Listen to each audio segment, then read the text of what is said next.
Morning, everybody. I'm super excited to welcome Naomi Dreifuss, founder of Zugit. Naomi, welcome. Thank you so much. So excited to be here. Thank you for having me. I know we've been going back and forth for a bit. I'm so glad that finally this got scheduled. Looking forward to talking to you. I know it's a little bit late where you are, so thank you for staying up late.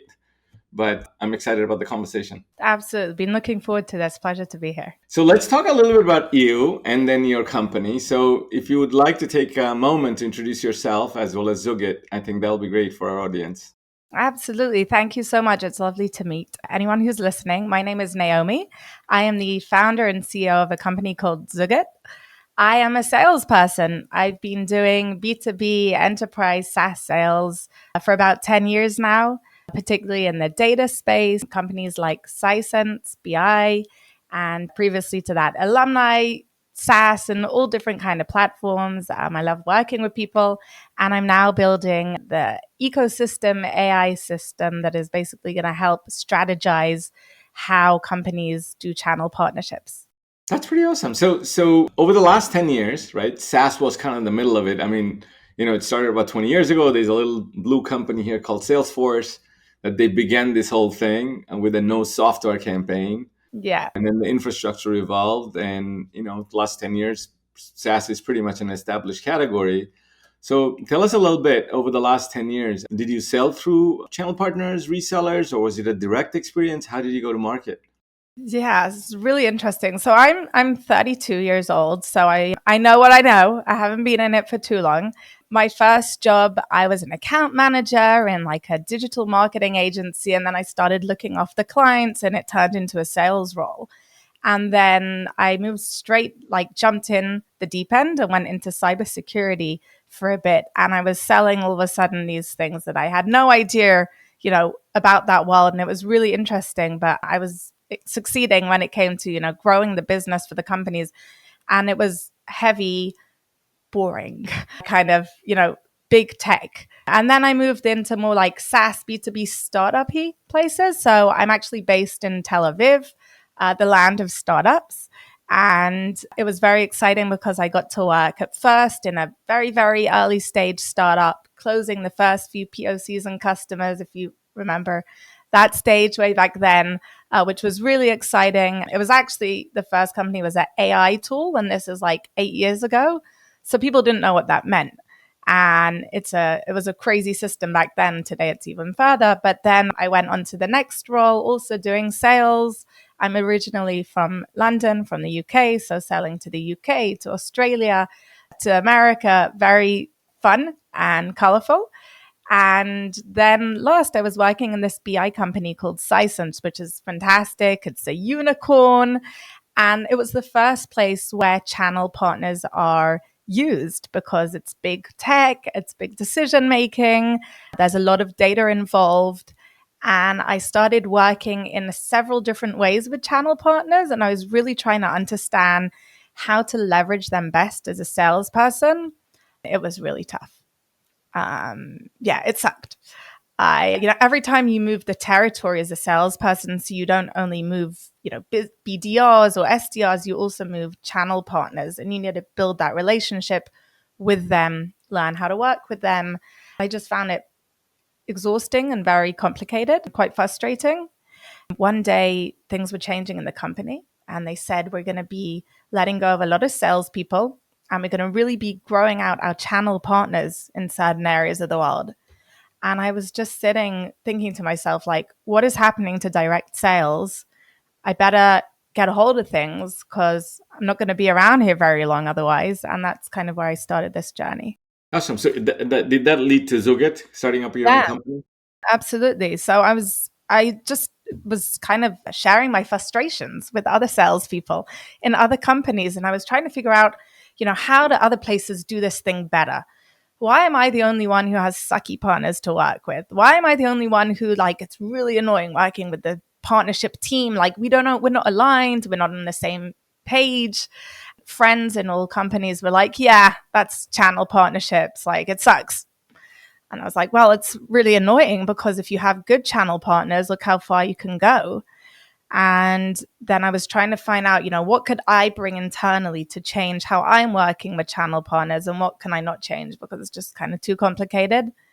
To cut a long story short, it was just all too complicated. So I said, let's try and fix something. Let's try and build something. And that's been the last 2 years of my life, a very wonderful, enjoyable, challenging, fun journey.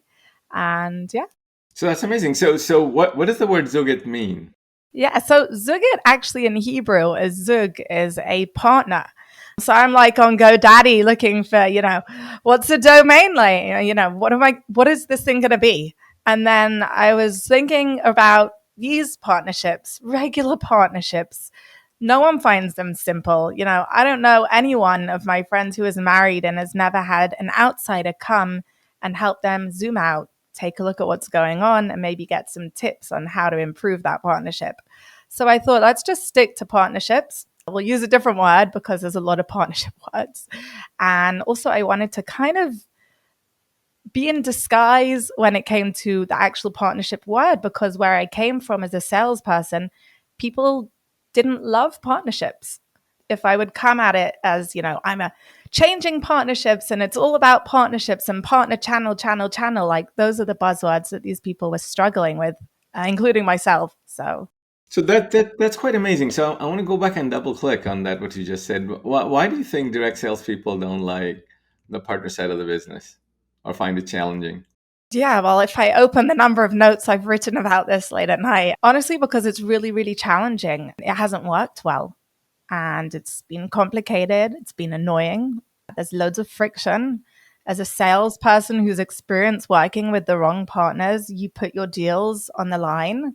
There's these partnership people that get in your way as a salesperson because they want to have a control over the partnership, but it's your deal, it's your pipeline. Your commission can get hurt from it. Like there's so many reasons. Your leadership don't believe in it. Like find me, how many CROs do you know who they came from partnerships? Why should they believe in it? So if you kind of look back without getting anything confidential, can you walk through an experience where it was like, oh, this is not going the right way, and people are kind of feeling that way, and then kind of you look back and said, there were 3 or 4 things. If we just did it differently, that would have worked. Yeah, so absolutely. I mean, for me personally, I was trying to build relationships with channel partners, and I started having these friendly Zoom calls, doing the fluff because I love that. Also, I do love connecting with people. And then we started sharing ideas of new use cases that we can work on together within the certain territory that I was focused on. And it became all of a sudden like a new book of business. It was really exciting. All of a sudden, there are these guys, halfway over the world. We've got this amazing idea together. We're working together on a bunch of leads. How are we going to go around them? But then I kept hitting these brick walls with the process because neither side really trusted the other. Internally, I couldn't really share with them too much data. They can't access my CRM. They don't know how I really price things and things like that. And from their end, their boss is saying, like, don't give them too much information because then they're not going to need us. And that salesperson is just going to, cut us out like the previous one did. So there was a lot of what I would call baggage. And before we jumped into this podcast, I mean, you said, you've been doing this for such a long time. I haven't. I'm a total stranger when it comes to partnerships. And that's why I'm doing it, because I think a lot of the experience in channel partnerships can also be seen as baggage by salespeople, by leadership teams, and they want change. They want that Salesforce moment where you take the floppy disk and you flush it down the toilet, and they want different tonality. They want a different conversation, and they want new data. And so there's actually a huge shift that's happening now that we're really excited to be at the front of. I'm very early stage, we're very tiny, but we happen to be working with some of the most exciting companies in the world. So I think that it's just a timing thing as well. What happened to marketing maybe 12 years ago, that's having to partnerships now. So let's talk about that. Let's talk about the change or the opportunity that you see happening now. And then you kind of jumped in with both feet. Like, what is it? So there's been a lot of preaching about partnerships, and people have been kind of, you've seen it. You come from there, partners jump on board, and a lot of hit friction internally But now internally, there's actually a message that's coming not from the sales leaders, even not from the CEOs, it's coming from their boards, it's coming from them investors, where the number one thing that companies need to be showing today is efficiency. So I'm going to probably zoom out of your regular partnership talks, and this is going to sound really boring, but the time of efficiency has arrived. Companies are fed up, quite rightly, of throwing money at different go-to-market motions that are just too costly and don't scale well, direct or indirect. And with channel partnerships, there's been this waiting game and this timing thing that has really made leadership like just have enough of waiting to see the ROI. And what I'm really focused on with these companies and what I see the shift in is they want to change that tone now. We want ROI on channel partnerships, and we're not going to wait 100 years for you to show it. If it's not working, throw it away, try something different. So they want to see Agile like in their development teams, and they want to see change like in their marketing structure. How long can a organization be doing something the same? If you look at, the Cisco's and the AWS, they're changing their partner profiles, their partner programs, their commission structure. So how are so many SMB and other enterprise companies not? Like, how is that only changing every 3 years for the average enterprise company?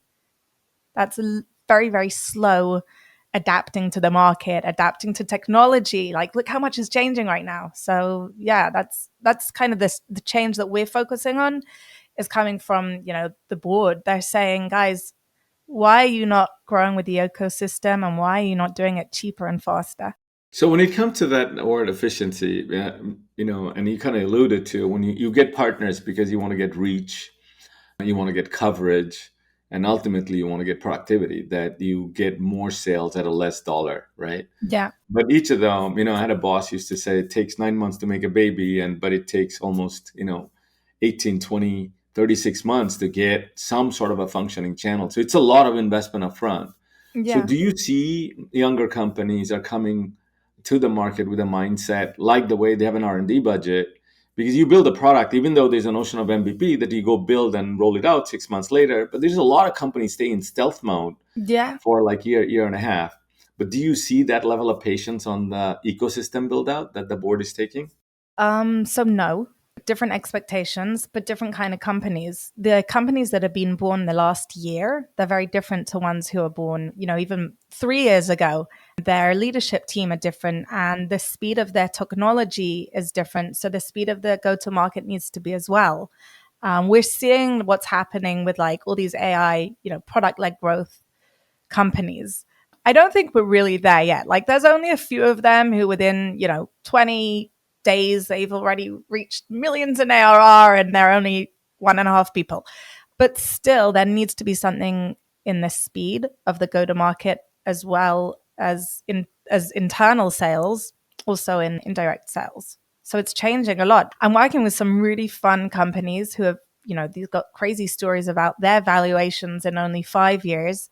They're leading in cybersecurity and enterprise sales, and they're run by like it's not young. They're run by like really energetic, fun people. And they build things really fun and fast and loud. And they want their sales motions to be the same too. So they can't have a sleepy partnership ecosystem with sleepy partners and a sleepy team. They need things to be up and running. So you're saying there's a lot of energy, which possibly relates to the efficiency that they're looking for. So talk to us a little bit about if you have to deconstruct or unpack a new organization, right? What are the Yeah. elements of programs, processes, people, infrastructure, maybe some revenue sizes, if it's a $50 million company versus a $100 million company, kind of walk us through what that. So first of all, there's this whole product market fit thing. I think in partnerships it's very hard. Like, I haven't yet got a stable partnership program because I don't think I have enough product market fit for a partnership program to do so. And I think that that's something like the timing is important. There's no point on investing in the actual partnerships like hitting go too early, but you have to then like a year or so before that start creating the grounds. And, that's why I'm here today, because I see companies like yours. That's an excellent potential partner that already I'll be learning about, I'll be recommending. I want to be bringing you referrals way before I'm a referral partner. So I think that that's part of like how the motion is starting. So it makes sense how a lot of very great companies that I'm seeing, it's like the business development person who's helping with their sales side is also helping with their partnership side. Normally, I'm seeing though that means that they run straight to AWS or Google and they focus on the cloud alliances. But even with the cloud alliances, it takes time till you actually get a team who know how the programs work and how to actually get the value out of it and how to make you relevant for them to get their attention. And the channel side is normally kind of pushed to as far away as possible because it's really complicated. And so you need someone who's done it before to come and do it. And then, that's where I'm speaking to these CEOs and they're like, am I making the wrong hires? Or are we not ready for this? Like, what is going on? And why have I now had a year of expenses on partnerships and I'm not yet seeing anything? And that's when then I think, hopefully if it is a successful company and they're seeing revenue, that's when you need to bring everyone back around the table and you say, okay, do we want to have an ecosystem-led growth path here? Are we all on board? If we're not, let's say it. Let's own it. Let's not waste more time and resources, or, let's change accordingly. And you need a lot of collaboration there, I think, before you actually hit the go button. So if you don't have a CRO and a CFO who are like, yeah, we want this to work, then it could be disappointing. I think, something you said earlier, I think it's a big idea, which is if you look at the world of software, I go back all the way, I'm going to age myself, the age of shrink wrap software, where, you kind of had a called Gold Master.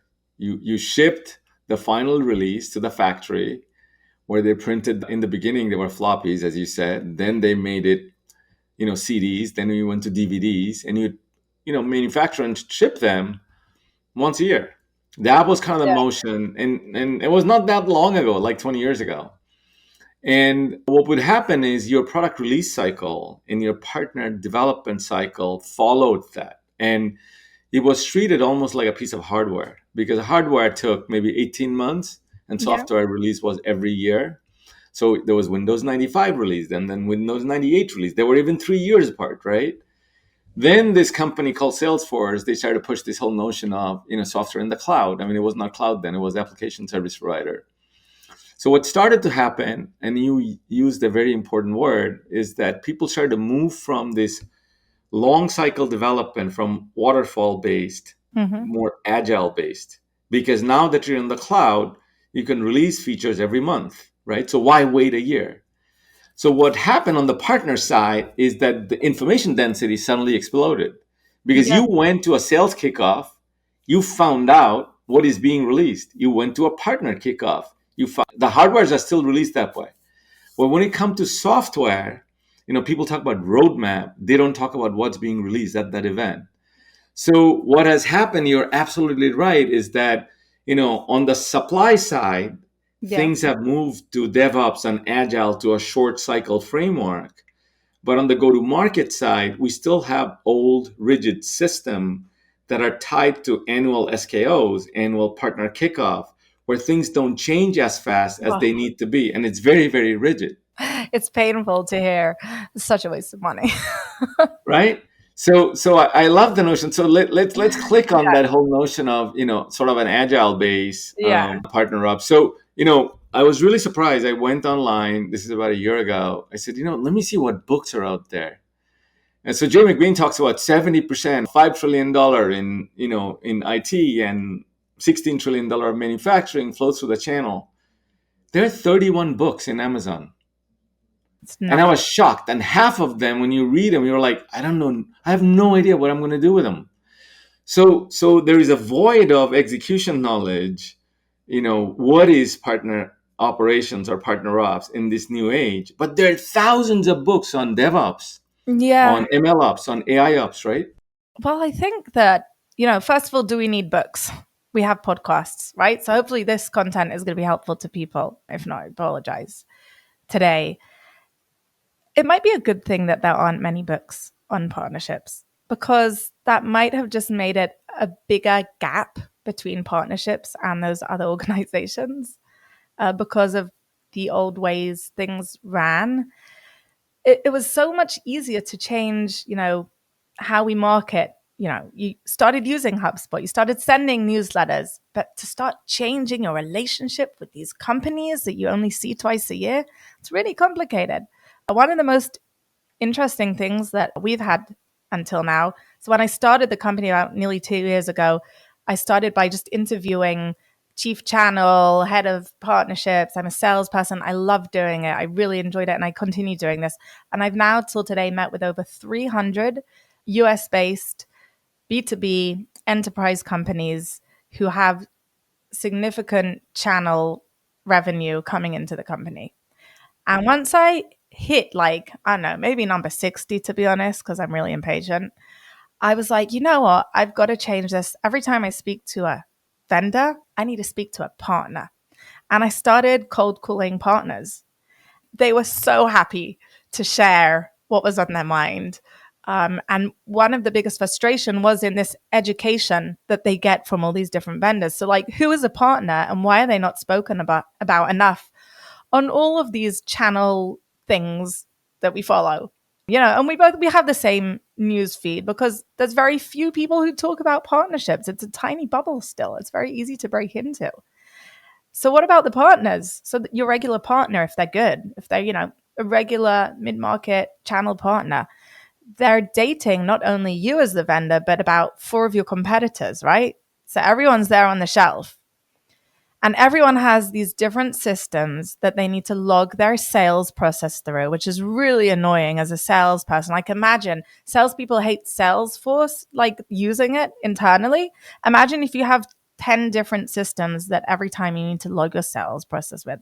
And then everyone has slightly different commission, and everyone has slightly different perks, and a different team, and a different product. And all you really care about is your customer, right? So for them, it's not just that, like, we don't know what your latest feature does. You're actually, putting them at risk in front of their customer. And that is what needs to be top of mind here. This is all about the end customer. We only want channel partners because they're close to our customers, right?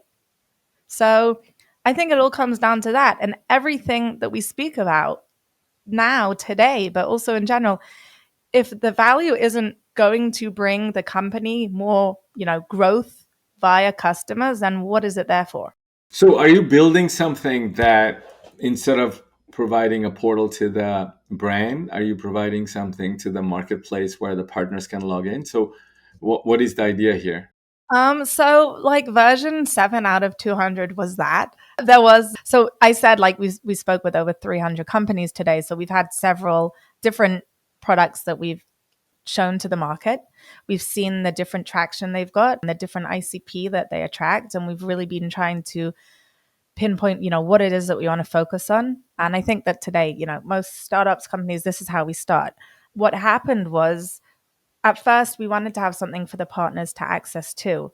But then we were seeing the friction when it came to vendors asking partners to do things for them. And that's why so many of the companies in this space are struggling today, because there is such low adoption. So we said, okay, scrap that. We don't want to put them under, more pressure to log into another system. Let's just focus on what it is that they need. And that's when we basically were giving them a tool. The focus was feedback. So we were working with very large enterprise companies who have over, 9,000 partners globally. They were giving us all of their data, and we were starting to give them insights. And this is, if I go back a year, it's before everyone was talking about insights. And one of the biggest insights that we kept seeing was that there is a gap between them and their partner, and they don't really know what it is. So they have a gut feeling. They think they know what's going on in the relationship, again, like in a marriage. But then, is that right? Like, I don't know. Everyone has different personal lives. I can tell you, as a wife and a mother, I often think that I know what the other person is thinking, and I'm very far from the truth.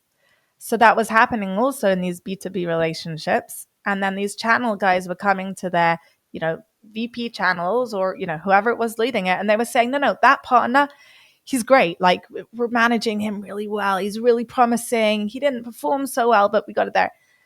And that's when we started saying, okay, let's stop listening to gut feeling and what people think is going on. Let's focus on the data. And then we basically went much more into a data driven model where we're basically now coming and we're giving the CFOs, first of all, clarity, visibility. They can start to feel more in control of their channel partnerships because they finally know what is going on there. And it also gets them backing them a lot more. So then when we deploy, we have a few like different AI agents that are helping the channel partnership teams then fill those gaps, but they have full backing from the CFO finally and from the CEO finally because it's coming from them.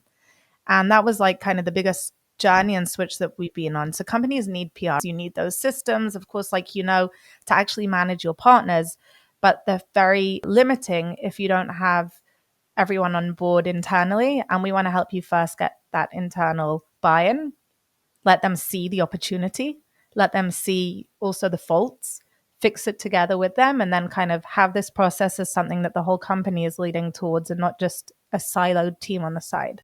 That's brilliant. So we have 27 Fortune 100 customers, right? Very, very large, complex ecosystems, lots of data in our platform, right? So if you had access to that data, what are the 2 or 3 things from a Zugit perspective you can offer?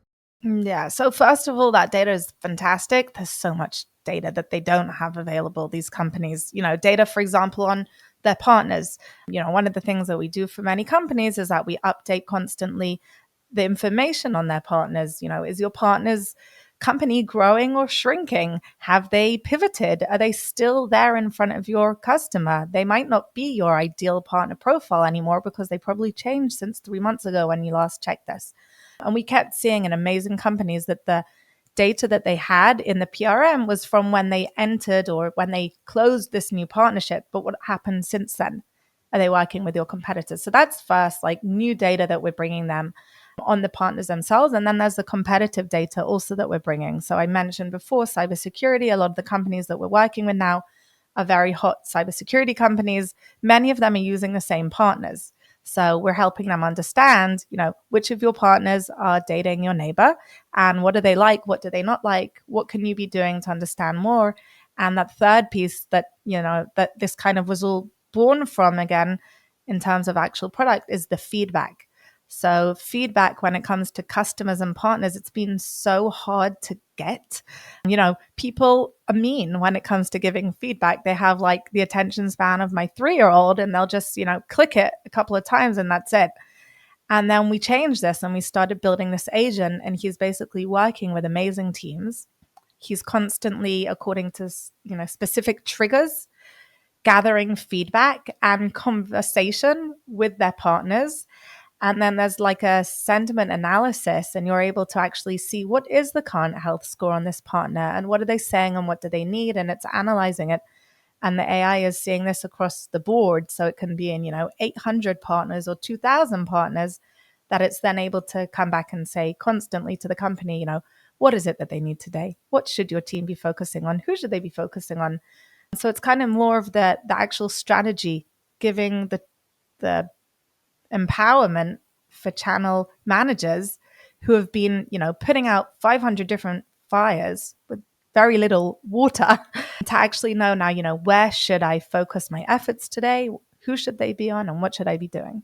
This is definitely a big idea, Naomi, because, as I look back, including our customer base, most large companies, have a very long tail. So even though they hope to focus on top tier partners, at least half of the organization get engaged into escalation management from the tail. So the tail is neither productive, going back to your efficiency word, neither efficient, and it consumes a huge amount of energy and tension. So if you are able to not only just cleanse the data that you tell them who they are today, not when they signed up, because they don't transact very well, so you don't have a lot of transaction data that can give you the intelligence, but bring in some sort of an avatar-like interface where you don't have to put a human and interact with them. This is a very big idea. In fact, I was at a Silicon Valley forum. They're talking about the same exact thing, long tail customers, where they don't buy from you every day, but they buy. And you really don't have resources from a product management perspective to figure out. But let's build on it. So where are you right now on the solution? Do you have a prototype? Are you selling it? Yeah, absolutely. So we've been working for over a year now with really exciting design partners. Actually, I was thinking just now as you said that, one of like the pivotal moments that helped us understand this is we were working like months ago with a company. They came to me saying, help us find new partners. And that was also something that I had built an agent that did back then. It's pretty simple. And there are going to be a ton of agents doing that specific role.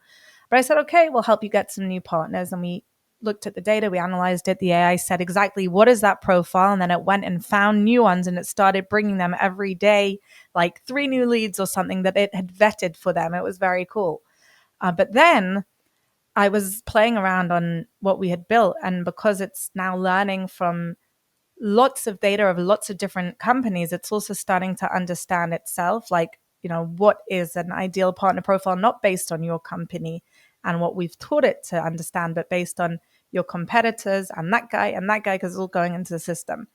They were hesitant and more moving forward with us because they felt like they really need to be focusing on recruiting new partners. Great, fantastic.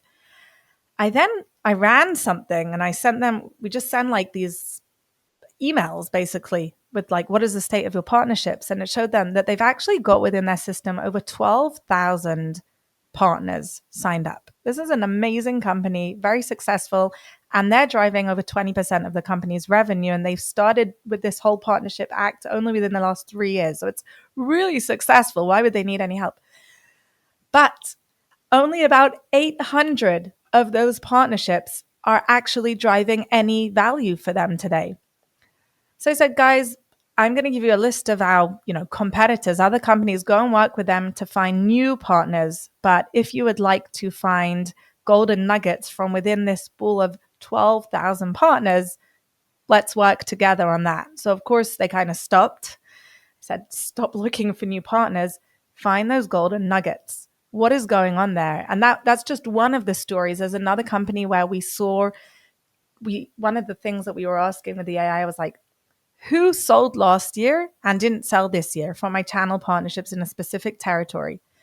Over $3 million of revenue was missed from partners who had what I call fallen asleep. Now, partners don't just fall asleep. They go and they sell your competitor. So why on earth is $3 million going to your competitor and not to you? And what is happening there? Because you're doing the fancy events, you're taking them out for drinks, you think that they're your best friend, but hundreds of them, they're falling asleep. What you think? So that's where we're up to now. And it's really exciting. We're working with really less startup-y now and more mature companies who have over 1,000 channel partners and who have data, who are using several systems. So also you asked about the data, but PRMs is one of the data sources. There's the CRM, and then there's the, enablement, and then there's the marketing. And we're also bringing everything together to have a single source of truth, because otherwise the systems aren't talking together, which doesn't harm in terms of like how people use your PRM. That's great. But in terms of how their management is having visibility into what is going on, it makes a lot of gaps. So we're trying to bring it all together. So Zugit today, do you see it as a product company or is it a services company or is it kind of combination of both? Or how do you see it today? Yes, great. So it's a combination of both. We're coming in at first and we're a service. So we're working with the C-level. So it's sometimes with the commissions team or it's sometimes just with the CFO. We're helping them have an understanding, like a Bloomberg report, I call it, of what is the state of their partnerships. And then they love that service and they want that either monthly or quarterly. But they want to know that the recommendations and the actions that we're showing them should happen are being executed on. And that's where they're then putting us together with their channel partnership team. And they're saying, work with these guys. We've given you the okay. They've got tools and they'll help you do those changes. I'm new. I don't know how to do channel partnerships better than our customers. They're the ones who know to do it right. And they are the right people to be doing it, but they haven't had the right data. So we're just helping focus them on the right things and constantly giving the data so that they can track the improvement and that it's immediately noticed by their leadership internally and no one feels like, when are we going to see ROI? None of that talk anymore.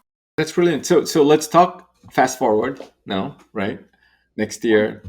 24 months, 36 months out? What's your vision? Where do you think this can go? What is the opportunity? Who is your ideal customer from your perspective that can take this, software as well as the service from you? Yeah, absolutely. So the future is bright. To be honest, we're really excited. It's a really exciting time to be doing this, especially because of AI. So I mentioned before, I'm in Tel Aviv. Until I opened Zugit, there actually wasn't one Israeli found company in channel partnership space. I think it was missing. So now I have these like genius tech people who are doing these incredible things that I wish channel partnership teams would have had a couple of years ago, and then there wouldn't be this humongous gap between them and the other teams, but that's okay. So we're pushing forward on that greatly. We love the PRM companies. We love all of the partnership tech companies, but we know that it's very hard for their customers to constantly be signing up for them and to have the internal backing for them, which is why we're very proud to be the ones who have the trust of the C-level and who then can make sure that they're actually using the right tools. So, we are partnering with companies like yours because our clients are coming and saying, do I need a PRM? Am I ready for it? Which one should we have? So, we've been working, testing out all the different systems. I hear from our customers what it is that they're using. We're also seeing when we use their data, who is collecting the best data in the best way. But also that is changing. So it's exciting because we're coming as the Bloomberg Central for the C-level, but we have a team of agents who are starting to work with more and more companies. And the ideal partner profile for us, the ideal customer, is a SMB to enterprise customer who has a channel partnership program that is up and running, that is fueled, that is bringing value, but that could be bringing so much more, and that really want to excel things and make sure that they move the needle. And there isn't that 20/80 rule anymore because it sucks. And I'm going to start with the sad part, and then I'll come to the exciting part, which is the sad part is this entire data-driven analysis existed in the consumer sales space. Like when you think about retail, they have a 3% margin business. They cannot afford to have anything on the shelf that is not moving. So NCR, in the 60s or 70s, as point of sales devices are coming in, IBM had a big data services, which they sold part of it. So when we think about consumer retail, it is very, very data rich because especially when it comes to fashion, they test out like in a week or two, and then they tell their supply chain that these are the things that are selling, ship them, right, worldwide. Yeah. But when you come into the tech side, the people who are providing that tech, they don't use it. So the exciting part is for someone like you to come in and say, hey, you have the answer, right? Don't chase these other people. I think it's possibly a new birth of so-called partner relationship management because we may be chasing the wrong relationship and we may not be the right partner. They could have been the right partner 5 years ago, but not anymore. So bringing that insight in is going to have a huge value. So this is super exciting. Yeah. I had no idea. So I'm glad that we had this podcast. But what do you see Yeah. from an agent perspective? Maybe some of the challenges you can talk about from an adoption wise over the next 12 to 18 months. When I spoke to leaders in our channel partnerships industry that you've mentioned, Ellie, in this call over a year ago, they said, just don't tell people that you're using AI because the channel people aren't there yet. And they were right. And I'm glad that I listened. They're still hesitant, but that doesn't matter because if you're still hesitant, then you're probably not going to be in your job in the next year. So we are looking to try and build technology that suits people who are not suitable for the role today. The role today needs to be data driven. You need to be efficient. If you want to, stomp your feet and do things the old way, then you're going to get stuck and you're not going to get anyways the money to buy tools like ours because we are expensive. So there's no point of us talking to you. So it kind of is, that's where we're up to. We're up to an agent stage. A lot of the agent stuff is fluff, right? There's hype. It's exciting. But I don't know how much you're using it. I can tell on myself, even the last week, I've been able to do things that I've never done before and so quickly and without hardly learning anything.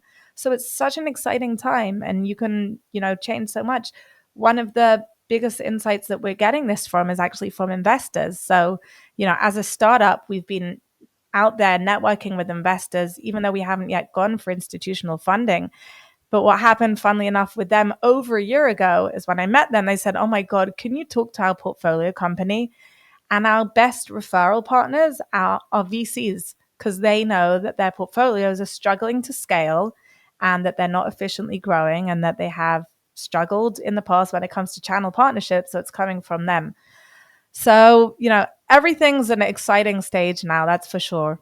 So Naomi, this is just simply amazing. I've had guests before that had conversations like this. I'm like, we got to have him or her back because the story is not told yet. And I think your story is not Thank you. told yet. So I'd love to have you back. We're top of the hours, but it's been amazing. Thank you for being here. It was a Thank great you. conversation. I'll say one thing before we log off, though. One of the biggest surprise I had about the partnership companies was their struggle to build partnerships themselves. And why I love how you've done this, bringing me on today, and also before, our interactions with one another, it's amazing to see leadership of a partnership company who actually partners. If someone is looking now at this and they're wondering about what technology to use, if it's going to be someone who's going to help you with partnerships, make sure that they know how to partner. And I think that you guys are really leading the way and partnering as companies should partner themselves. So thank you for doing that. And it's a great example for us all. Thank you. It's very kind of you.